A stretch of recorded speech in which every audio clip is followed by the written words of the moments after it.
Ой, что это вы, Сергей, разворчались? Здравствуйте. Здравствуйте, Андрюша. Ой, батенька, да у вас, кажется, инфлюенция. Да? Пойдемте-ка лучше в дом. Я привез кое-каких гостинцев. Да? Сейчас мы кое-что сделаем.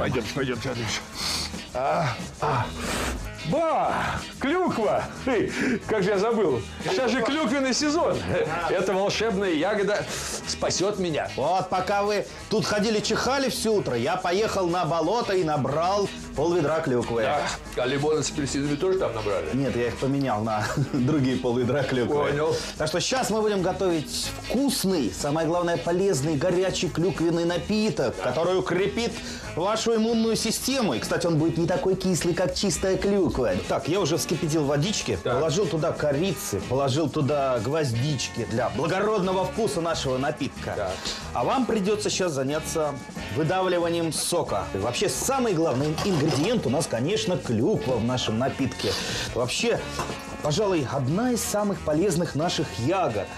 Клюкву я предварительно ошпарил кипяточком, чтобы она хорошо сок у нас отдавала. И сейчас мы ее будем мять. Ну, к сожалению, толкушки у меня нет. Вот будем такой толкушечкой делать.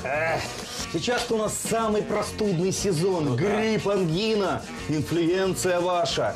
Поэтому-то и надо клюковку как профилактическое средство использовать. Но не только как профилактическое, потому что клюкву можно и во время болезни кушать. Клюква-то она у нас жаропонижающая. Так что и температура у вас снизится, и хорошо с жажду утоляет. Клюква – это ягода, что называется, на все случаи болезни. Так, Андрей, с клюквой я понял. А вот зачем я все это резал, давил, сок апельсинов, лимонов? Но апельсины, лимоны придадут нашему напитку дополнительный вкус и дополнительный витамин. Чем больше витамина будет, тем лучше. А для того, чтобы не слишком ядреный у нас получился напиток, мы добавим туда что-нибудь сладкого. Меда добавим. Сколько? Вы любите кислое или сладкое? Кисло-сладкое. Значит, на глаз давайте 3,5 ложки, это будет нормально. Нормально, да? Кстати, у нас ведь осталось довольно много клюквы. Как мы ее сохраним? Ну, сохранить клюкву-то проще простого. Клюква такая ягода, которая сама по себе очень хорошо хранится. А если уж мы заморозим в морозилке, она у нас 2-3 года пролежит нормально. И, кстати, в замороженном состоянии там витамины не теряются. Теперь что с этим? Надо закипятить? Кипятить не надо, нагреть до нагреть. кипения. Вернее, чтобы не закипело, но нагрел. Потому что если мы кипятим, то значит мы уничтожаем витамины. Но все равно на плиту. На плиту. Есть. А я готовлю стаканы. Да. Так, ну что же, начинаем процесс оздоровления. Ну, разливайте.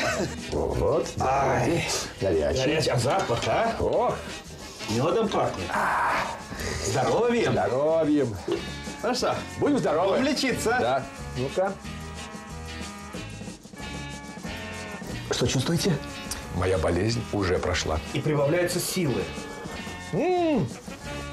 Все, кровь кипит. Я пошел. Работай. Дальше.